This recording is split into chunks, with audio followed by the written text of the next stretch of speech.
Assalamu alaikum friends, today we'll discuss how to turn on location service for App Store on iPhone and iPad.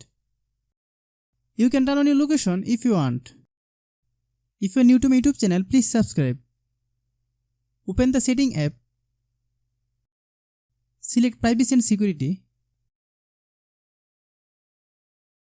Tap Location Service. Click App Store. Select while using the app under Allow Location Access. If you like the video, please share with your friends.